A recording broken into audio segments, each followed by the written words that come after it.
Hello everyone, कैसे हो आप सभी। मेरा नाम है अशोक और पिछले वीडियो में हमने लर्न किया था कि जो कंफर्ट जोन है उसको कैसे ब्रेक करें। और जैसे ही आप कंफर्ट जोन को ब्रेक करते हो तो आप अपना एक्शन लेने के लिए रेडी हो जाते हो। जो भी आप प्लान करते हो, जो भी आप गोल बनाते हो, उसके लिए जो एक्शन प्लान करते हो, तो उस एक्शन प्लान को रियल में एग्जीक्यूट करने के लिए आप रेडी हो जाते हो। तो इस चीज को हमने लर्न किया और इस चीज को काफी बारीकी से हमने समझा पिछले वीडियो में। और माइंडसेट का ये जो सीरीज है ये काफी हेल्पफुल आपके लिए होने वाला है। ये आपका जो माइंडसेट है,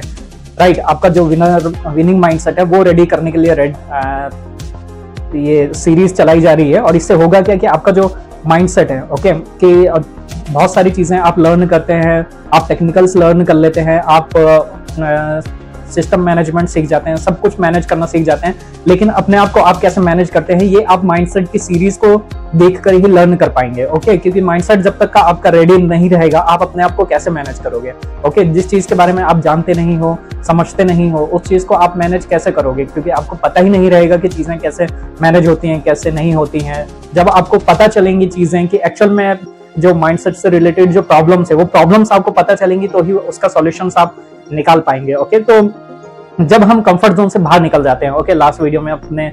इसका सॉल्यूशन लर्न किया था। जब हम कंफर्ट जोन से बाहर निकल जाते हैं तो हम एक्शन लेना शुरू कर देते हैं। और जब हम एक्शन लेना शुरू कर देते हैं तो होता क्या है कि या तो हमें बहुत स्पीड से हम काम करना शुरू कर देते हैं, कंटिन्यूसली काम करना शुरू कर देते हैं, जिसकी वजह से होता क्या है, या तो हमारा काम बहुत अच्छा रिजल्ट देता है, या तो हमारा परफॉर्मेंस बहुत अच्छा होगा, या फिर जैसे ही हम कंटिन्यूसली काम करेंगे तो होगा क्या कि कभी कभी हमें जो है फेलियर का सामना भी करना पड़ेगा। तो उससे क्या होगा कि हमारा जो माइंडसेट है वो नेगेटिव माइंडसेट होने लगेगा कि यार मैं इतना अच्छा परफॉर्म कर रहा हूँ, उसके बाद भी मेरा जो परफॉर्मेंस है, मैं इतना काम कर रहा हूँ, हार्डवर्क कर रहा हूँ, उसके बाद भी मेरा जो परफॉर्मेंस है वो कहीं ना कहीं डाउन हो रहा है। तो कभी कभी माइंड में डिमोटिवेशन भी आएगा, माइंडसेट खराब होने वाली चीजें भी होंगी कि जैसे यार कुछ हो नहीं रहा है, कुछ कर नहीं पा रहा हूँ, इस तरह की जो चीजें रहती हैं वो माइंड में बहुत सारी चीजें आएंगी। और कभी कभी ऐसा होगा कि कभी आपको बहुत अच्छा रिजल्ट मिलेगा, आपको सारी चीजें आपके फेवर में चलेंगी। तो होगा क्या इससे कि आपका जो ईगो है वो ज्यादा बूस्ट होगा, जिसकी वजह से क्या होता है, एक ईगोइस्टिक माइंड बनने लग जाता है। तो ये दोनों ही तरीके का जो माइंडसेट है, तो इन दोनों टाइप के जो माइंडसेट है, इनसे डील करने के लिए मैं यहाँ पर सॉल्यूशन बताने वाला हूँ। तो सबसे पहला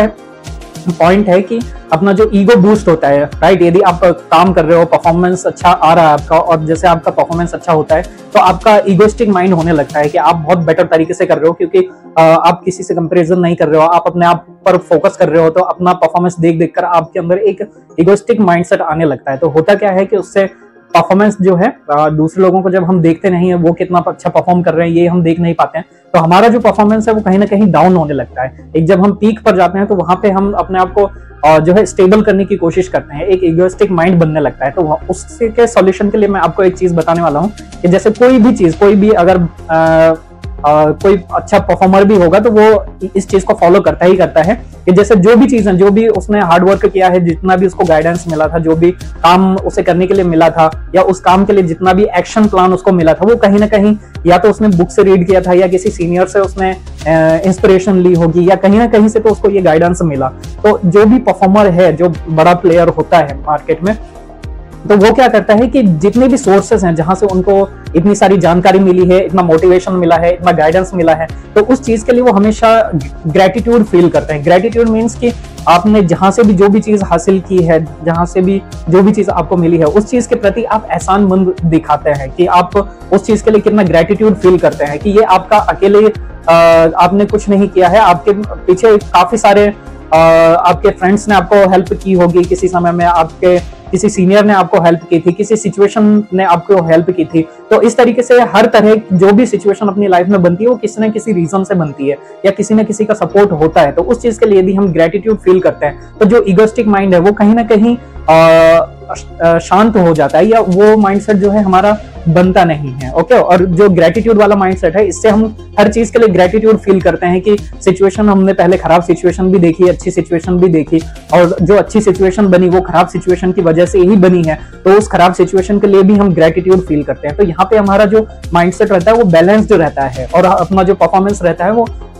स्टेबल रहता है। तो ये हो गया अपना इगोइस्टिक माइंड के लिए कि आप ग्रेटिट्यूड फील करोगे तो डेफिनेटली आपका जो इगोइस्टिक माइंड है वो सेटिस्फाइड हो जाएगा, और आपका जो वर्क परफॉर्मेंस है वो बैलेंस्ड रहेगा, ओके। तो इसके लिए आपको ग्रेटिट्यूड फील करना है, जो भी सिचुएशन या जो भी गाइडेंस आपको जहां से भी मिला है, आपके फ्रेंड्स, आपके सिचुएशन जिस जहां से भी आपको गाइडेंस मिला है, चीजें सीखने को मिली हैं, हर छोटी से छोटी चीज के लिए जो है ग्रेटिट्यूड फील करना होता है, और इससे आपका जो माइंडसेट है वो पॉजिटिव माइंडसेट रहेगा। ओके, और जो सेकंड जो पर्सपेक्टिव रहता है कि हमारा जो माइंडसेट है वो कहीं ना कहीं एक नेगेटिव सिचुएशन क्रिएट करने लगता है। जब भी अब इगोइस्टिक वाली बात आती है तो कहीं ना कहीं एक नेगेटिव चीजें हमारे आसपास होने लगती हैं। तो उसके लिए हमें जो सबसे पहला तो ग्रेटिट्यूड फील करना होता है, और दूसरी चीज होती है कि आपका जो नेगेटिव सिचुएशन बनने लगती है तो इसके लिए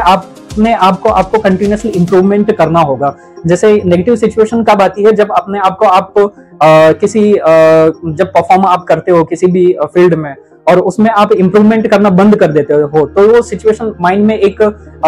इगोस्टिक टाइप आ जाता है कि मैं बहुत अच्छा परफॉर्म कर रहा हूँ और मुझे अब लर्न करने की जरूरत नहीं है, जिसकी वजह से क्या होता है कि जब फेलियर मिलता है तो वहां पे नेगेटिव माइंडसेट अपना होने लगता है। तो इसके लिए क्या होता है कि जब अपने आप को इंप्रूव करने के लिए जब नेगेटिव फेलियर आया तो हम उसका फीडबैक लेते हैं कि ये फीडबैक किस वजह से हमें जो है फेलियर देखने को मिला, और उस सिचुएशन को समझ के अपनी मिस्टेक को फाइंड करके और जब हम उस पर इंप्रूवमेंट करना शुरू करते हैं तो उससे अपना जो परफॉर्मेंस है वो कहीं ना कहीं इंप्रूव होता है, और जो नेगेटिव सिचुएशन रहती है वो धीरे धीरे जो है इंप्रूव होने लगती है। तो इस वीडियो में हमने लर्न किया कि जो इगोस्टिक माइंडसेट है उसको कैसे बैलेंस्ड करें, और दूसरी चीज हमने जो नेगेटिव सिचुएशन है उसको हम कैसे डील कर सकते हैं, जो फेलियर वाला सिचुएशन है उसको हम कैसे डील कर सकते हैं। ये दोनों ही चीजें हमने लर्न की, और जब आप अच्छा परफॉर्मेंस करने लग जाते हो तो आपके पास जो है बहुत